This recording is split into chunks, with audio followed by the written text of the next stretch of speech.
My name is Lori Gill. I'm the founder and clinical director of the Attachment and Trauma Treatment Center for Healing. I'm here today to share some tips with you around mindfulness, meditation, and gratitude that you can incorporate into your daily practice. When we talk about mindfulness, I think it's important to start by defining what this actually means. Dan Siegel defines mindfulness as awareness of our present moment experience with intention and purpose without grasping onto judgments. He indicates traits include openness to oneself, openness to others, emotional equanimity, and the ability to describe the inner world of the mind. For our purpose at ATTCH, when we're talking about mindfulness, it's not about a spiritual or religious practice, but rather about present moment awareness, helping people to be here now in the moment, taking in what they see, hear, feel, sense, smell around them in an attuned, connected way, in a way that feels embodied for them. If people do have a spiritual practice or a faith base, certainly that always can deepen our experience when we're able to connect to something greater. But when we're talking about mindfulness, it doesn't necessarily come from that place. We're just looking at being present and tuning in with our senses in an embodied way. We know that almost half of the time we're not present, yet we're happiest when we are present. So a moment is considered to be 1 to 2 seconds, and some of these activities are just designed to deepen our presence in the moment so that we can be here and experience what we're experiencing as fully as possible. Kelly McGonigal describes that mindfulness has a 3-part process. It's the intention. So first we need to intentionally focus our attention to be mindful, but she says that it's also our attention. So we set the intention to be mindful, but then we're giving attention to noticing our thoughts, noticing our surroundings, noticing the body or somatic responses. Another really important factor, though, is the attitude of that attention. So, are we able to look at our experiences with compassionate kindness, with curiosity, noticing where this is coming from without judging, just noticing? Again, a lot of the work that we do isn't focused so much on analyzing what is there and what's coming up, but just allowing it to be there. I often use the technique of, notice it, name it, allow it, nurture it, right? So we notice what is there. Maybe there's tension in the shoulders, right? We can name it. Maybe there's an emotion that goes with that as well. Maybe it's just the tension. Can we allow it to be there? Can we allow that to be there? As part of the human experience. And then we may consider, what can I offer myself when I'm feeling this tension? Maybe it's sending a breath, right? Maybe it's expanding. So if I'm feeling tension in the chest, maybe I need to breathe into that, open up that chest center, and just allow for whatever is there to be there. It's incredible that often when we focus in and notice what is there, or give ourselves permission to tend to it, we tend to see that it naturally starts to relax or dissipate. The benefits of mindfulness are numerous, especially when we return to Dan Siegel's hand-brain model, which we outlined in a previous YouTube clip. We're really working on strengthening that higher order part of the brain to teach it to talk back to regulate, to soothe in a nurturing way, that emotional or more reactive part of the brain, the limbic system, the brain stem, that often need calming, right? We know that with trauma, depression, anxiety, PTSD, we see an increased gray matter in the amygdala. The amygdala is our personal security guard. So when it's on high alert, it impacts learning, memory, concentration. It also impacts empathy, our ability to attune to others, our ability to feel our feelings and be in our body, because we're constantly scanning for threat.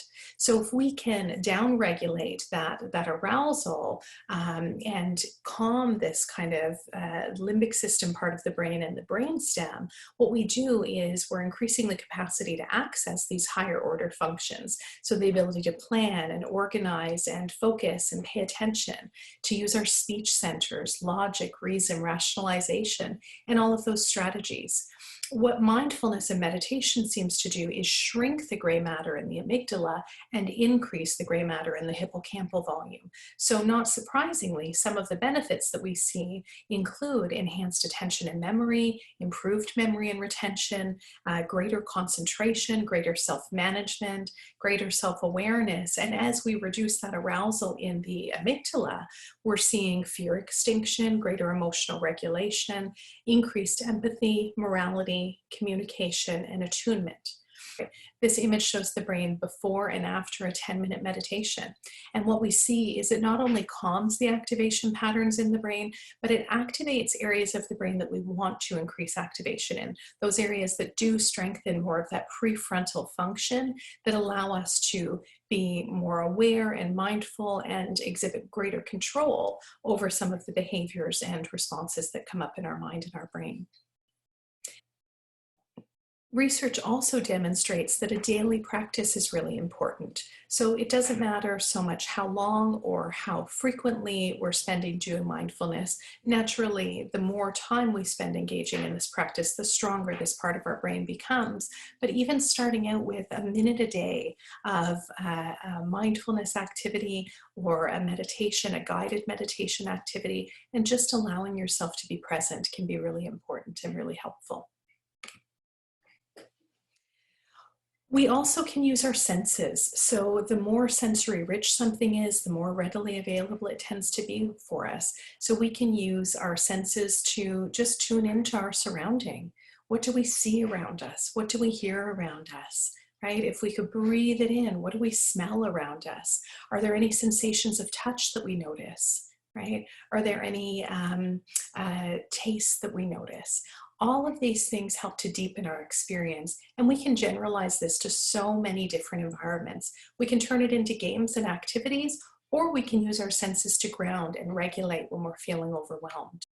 Focusing with our senses is a wonderful mindfulness activity, and there are so many different ways we can do this. Inside of the home, outside of the home, we can still do this while observing social distancing, but we're taking in with focused attention what we see around us, what we hear around us, what we smell around us, any tastes that we notice, any textures, right, or sensations of touch, and really just allowing ourselves to deepen our experience. You can do I Spy, right? You can do a sensory I Spy even. We can do scavenger hunt inside of the house or outside of the house. We can do a mindfulness walk where we're taking things in with our senses, or go outside on your porch or in nature somewhere and journal, right? What do you see, hear, feel, smell, sense around you? It's such a beautiful way to redirect our attention and energy and deepen our experience in the present moment. Body. All of these things help bring us back to the present moment. And again, we're looking at 1 to 2 seconds. We have a lot of people saying, that they're bored right now. So how can we engage the brain and be creative? Or if we're feeling isolated, how do we engage that sense of connection?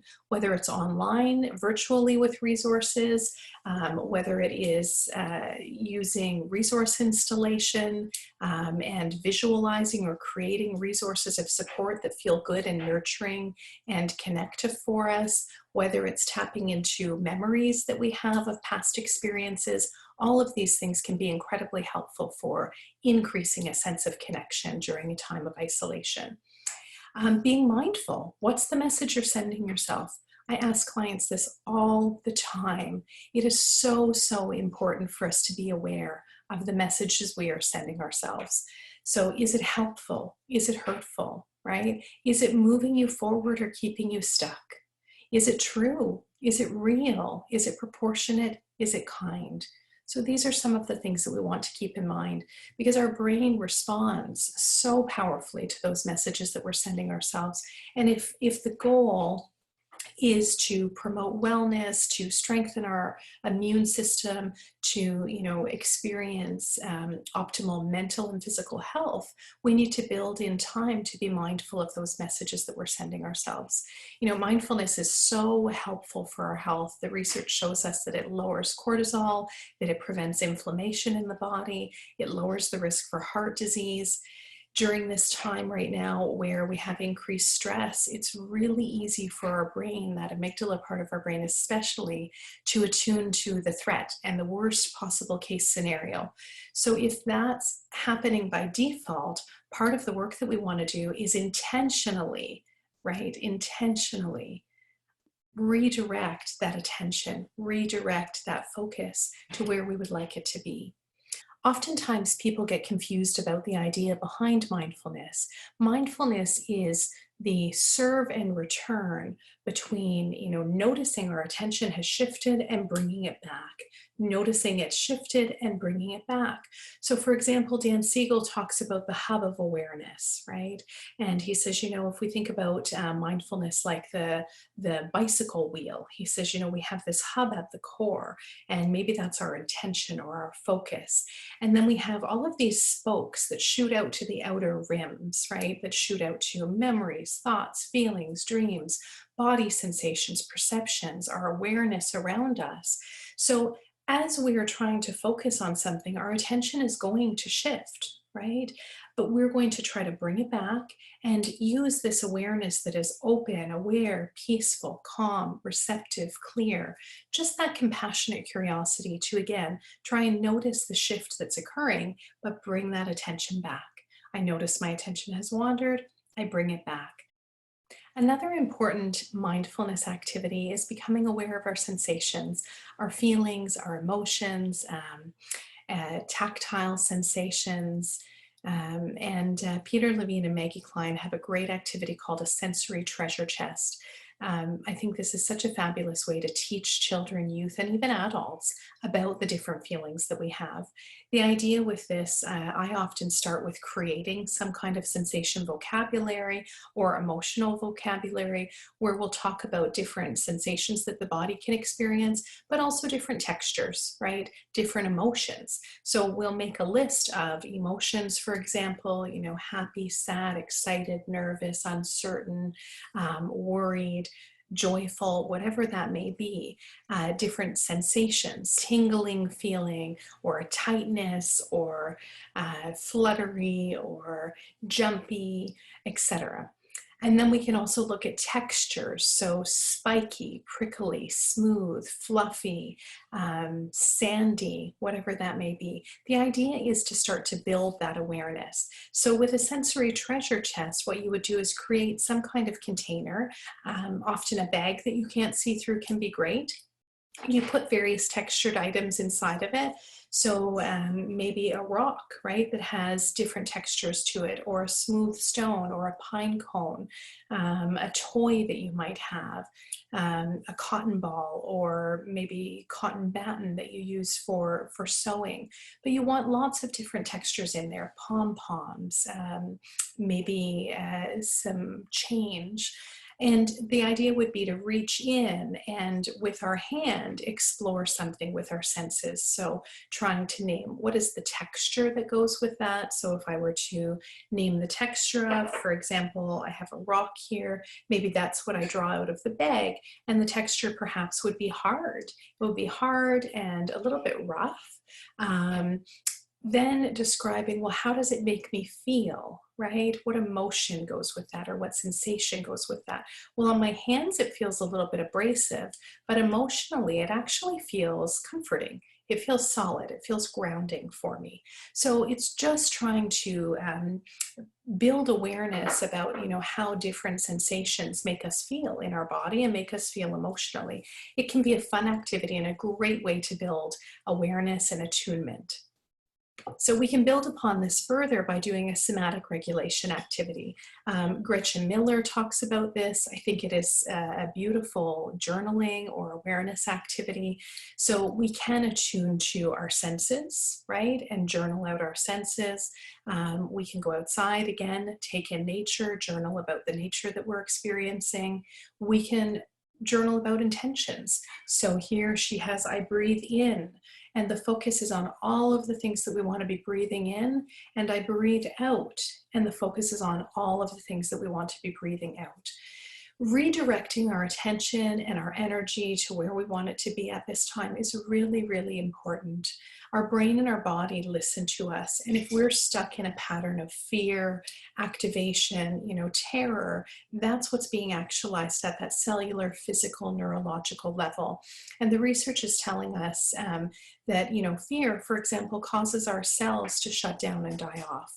Fear, pain, and terror decrease the functioning of our immune system, whereas being mindful about things that we enjoy or that bring us pleasure, gratitude, happiness actually boost our immune system. So although we don't want to minimize or ignore the things that are stressful, it's not about, not validating that. But I often will say to clients, what is the message you're sending yourself? So we can acknowledge and validate the pain, the fear, the hurt, right? I notice that fear is arising. I notice pain is arising. Again, we're going to use that notice it, name it, allow it, nurture it technique. So I notice that fear is arising. I know where that comes from. Right? But right now I'm going to redirect the energy, attention, focus to strength, groundedness, empowerment, right? Whatever it is that we want to redirect the attention to. Journaling through this can really help to deepen that experience, which is a wonderful thing. Considering our intention, right? Quite often, I think, we act in ways that are not in alignment with the outcome that we're looking for. So I really enjoy, Michelle Morgan has some great resources around arts-based mindfulness DBT activities. She has some resources that are for free, and then she has some resources that you can purchase. But this comes from one of her resources. And the question is, are your habits serving you? Are they helping you live the life that you want? And the question of, is this serving me, is one that I think is so valuable for us to ask ourselves, right? Is this moving me forward? Is it keeping me stuck? Is it helpful? Is it hurtful? When I look at the intended outcome, is it bringing me closer to that intended outcome or further away from it? And those are wonderful pauses, mindful pauses that we can add into each day to reflect on how this is helping us with our longer term goal. Gratitude is considered to be one of the strongest positive human emotions. Research demonstrates that expressing gratitude for something, even before it's occurred, is actualized inside of the body as though it has already happened. That is amazing. And this is why, again, there's such power to redirecting our thoughts and energy to where we would like to be. Right? We can acknowledge where we are, we can acknowledge what is happening around us, but where we really want to settle in and focus our attention, our energy, our thoughts, our feelings is on where we would like to be. There are so many different gratitude practices that we can do. I love the concept of a gratitude tree. Again, this is Gretchen Miller's work. You can use sticks from outside, stones, create your own little leaf templates, and as a family or as an individual, or even collectively, remotely, we can create our own mini gratitude trees and share them with others. But the idea would be to spend time focusing in on what is it that makes you feel grateful or happy, even if it's just for a moment. Again, 1 to 2 seconds, right? What are the things in nature that you're grateful for? What are the things in your surroundings that you're grateful for? It doesn't have to be big, it can be small, but it's just trying to take a moment to take those things in. You can make a gratitude wheel where you write out the different things that you're grateful for, or journal it. So again, there are so many different activities. On one of our videos, we did the grateful starfish as well. So that's a great activity as well. So breathing in, right? We take a nice deep breath in, tracing our hand. We pause at the top. Think of something that we're grateful for as we hold our breath for just a moment, and then breathing out, right? Breathing in slowly, pause again at the top with thinking about something that we're grateful for, and breathing out. Breathing in, pause, thinking of something we're grateful for, breathing out. Breathing in slowly, pause at the top, thinking of something else that we're grateful for, breathing out. Breathing in once again, pausing at the top, thinking of something we're grateful for, then breathing out again. And if one time isn't enough, as my colleagues, Kristen and Liliana, who shared this with me, said, we have two hands, so we can go through the practice again. And all we're trying to do is shift that affective state that we're feeling, whatever that may be at the time, we're trying to shift our attention and focus to where we would like it to be. I am, affirmations are again something that are so very powerful. What is the message you're sending yourself? Who is the person you would like to be? What are the qualities, characteristics, traits that are important for you? You could create a beautiful art collage around I am and fill it in. I am aware, I am alive, I am love, I am grateful, I am kindness. We are. We can extend this to others in our lives, or our community, or even our world. And this can be a beautiful technique for refocusing attention again where we would like it to be. Michelle Morgan also talks about mindful mornings, and I think this is such a wonderful way to start the day. She says the morning is the best time to set an intention for the day. Information and energies collected throughout the day are organized by our brain as we sleep. So by mid-afternoon, we may not be in the best place to create a new pattern as we're already overloaded with information. When we set our intention upon rising and we tune in and notice, right? Maybe the intention is to be joyful for the day, or maybe the intention is to be grounded. Maybe the intention is to express gratitude or experience gratitude. It redirects the energy and focus. I know many people that have a gratitude practice where they do not put their feet on the ground in the morning until they've expressed 3 things that they're grateful for. And it's a beautiful way to, again, redirect that attention and energy and amplitude and set in motion what you hope to experience throughout the day. Mindfulness can be included at any time in the day, but beginning at the morning sets the pattern for the rest of your day. And oftentimes we'll find that we're more mindful without even trying, just because we've set that focus there right off the start. Personally, one of my favorite things to do is complete my mindfulness practice first thing in the morning. I have guided meditations that I like to listen to. I'll keep them beside my bed. And I find that, how we often have a tendency to hit the snooze button when we're waking up, maybe less so now, but I'm guilty of that quite often. And we don't really go back to sleep during that time. And research shows us that it's not actually that much more restful for us to do that. However, what I find that I do when I hit that snooze button is, instead of going back to sleep, I'll put my headphones in and I'll do a meditation. So I'm still in that state where I'm focused, but it feels restful. It feels to me like I'm getting more time to rest before getting up and starting my day. And often when I'm finishing my meditation, there's an opportunity for me to just focus in on what I would like to set my intention for throughout the day.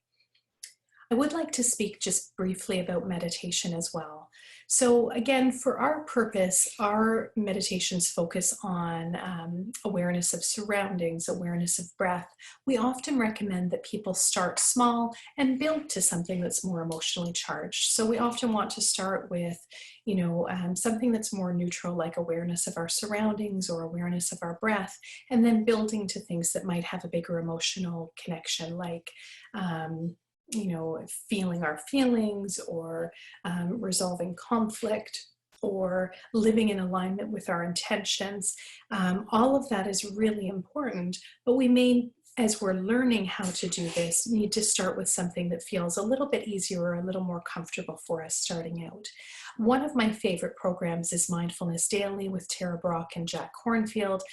What I really like about it is a titrated program. So it introduces you to the neuroscience of mindfulness, so the why of it, about 5 minutes of neuroscience information, followed then by the mindfulness practice, which again is about 5 minutes. So it's not a long period of time, but it's a nice starting point. They guide you through the process. So it's not about tuning in, closing your eyes, going inside, and just being in your body, which can be quite overwhelming for some. There are a variety of recommended resources on our website, and there are several trauma-informed practitioners that offer free mindfulness meditations that you can listen to and explore. I often suggest starting small with a shorter, less intrusive meditation and building to something that has maybe a greater emotional charge. There are also all kinds of free apps. One of my favorite programs for children is Sitting Still Like a Frog. It's a wonderful introduction to mindfulness. It's not listed here, but you can find it online. And I do hope that some of these techniques and practices may be helpful for you. Meditations and mindfulness can be a great activity before bed to reduce arousal, help the brain and the body get into a relaxed state and settle in. And they can also be a really good activity for grounding in the morning. Oftentimes people may have bad dreams or difficulty sleeping, and mindfulness or meditation can be a great way to refocus our attention before we start our day. So I do hope that some of these techniques will be helpful for you, and I wish you a gentle rest of your day.